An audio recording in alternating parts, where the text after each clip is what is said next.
안녕하세요. 플레이 텐스의 고쌤입니다. 오늘은요, 엄마표 수학을 하시는 분들께 엄마표 수학을 하실 때 가장 큰 주의점과 그리고 아이가 사고력 문제를 풀지 못했을 때 혹은 난이도가 높은 문제를 해결하지 못했을 때 어떤 식으로 지도할지에 대한 꿀팁을 알려드릴까 합니다.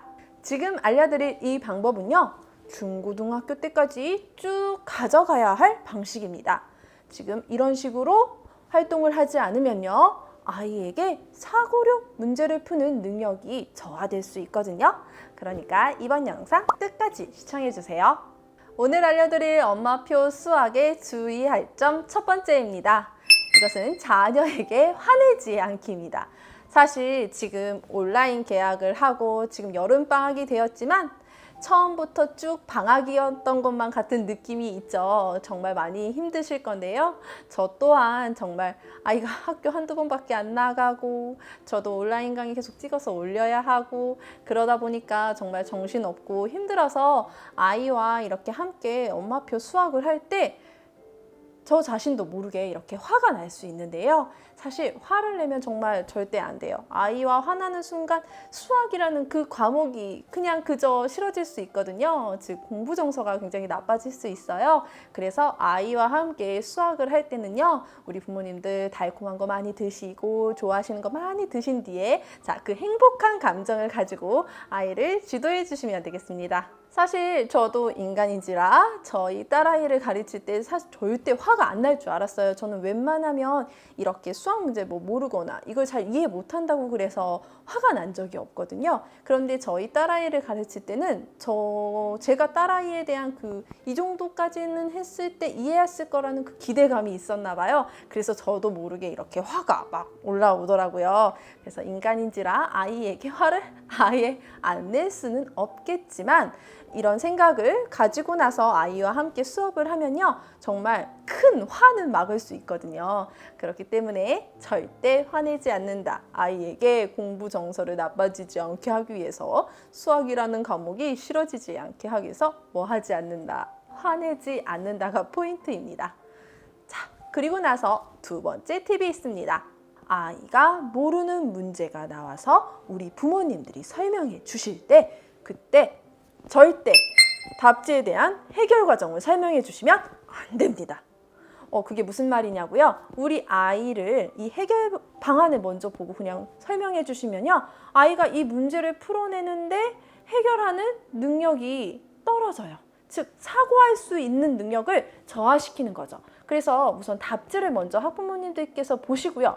이거에 관련된 개념이 이거였구나 하고 그 개념을 앞으로 돌아와서 개념 설명을 다시 해주시고요.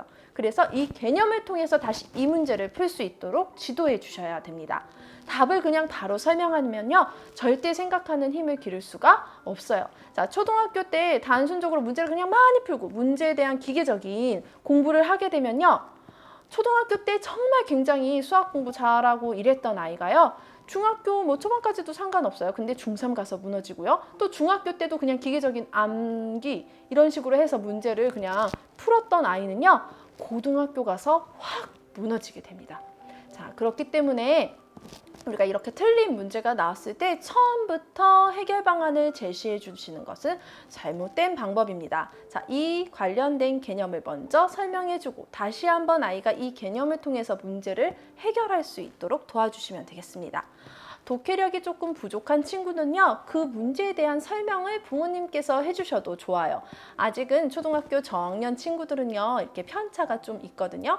계열수가 조금 느린 아이, 그리고 독해력이 조금 부족한 아이, 이런 아이일수록 사실 수학, 독해력이 좀 큰 문제들은요, 해결하는데 조금 어려움을 느낄 수 있어요. 충분히 할 수 있는 문제임에도 불구하고요. 그럴 때는 부모님께서 조금 해석해 주시면서 도와주셔도 좋고요.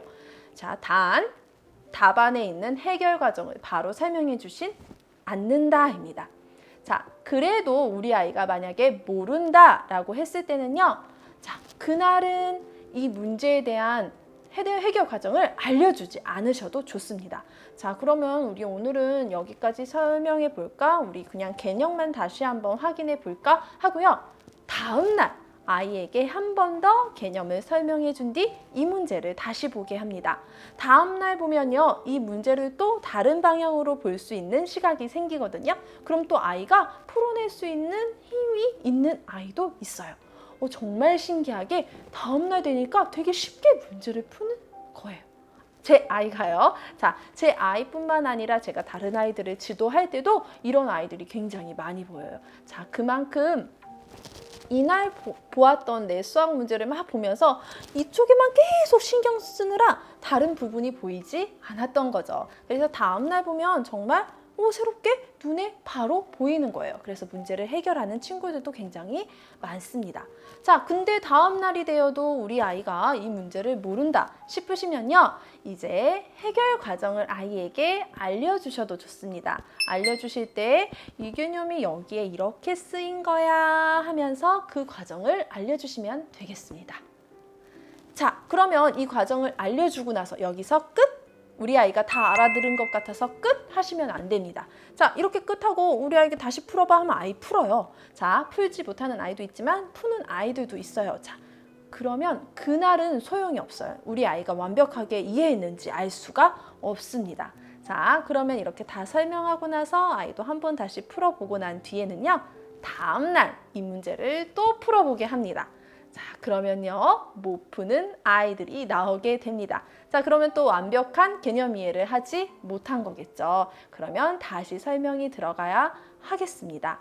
자, 우리 부모님들이 아이들 어려운 문제 못 푼다고 해서 막 화내거나 그러시면 안 돼요.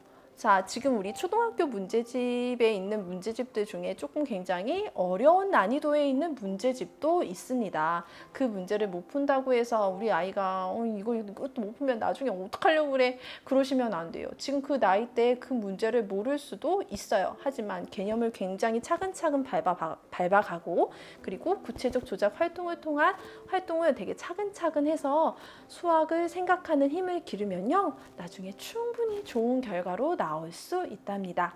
그렇기 때문에 너무 조급해하지 마시고 화내시지 마시고 이 사고력 문제를 나중에 아이가 정말 스스로 풀어냈을 때는 굉장히 크게 박수 쳐주시고 응원해주세요. 자, 수학이라는 과목을 싫어하지 않게끔 만들어주세요. 자, 그러면 오늘 알려드린 가장 큰 두 가지만 다시 한번 정리해 보도록 하겠습니다. 첫 번째, 아이의 수학 공부 정서 나빠지지 않게 하기. 화내시면 안 돼요. 자, 두 번째, 어려운 문제가 나왔을 때 우리 아이에게 바로 풀이 과정 설명해 주지 않기입니다. 이번 영상도 도움이 되셨다면 좋아요와 구독 부탁드리고요. 다음 영상에서 또 찾아뵙겠습니다. 감사합니다.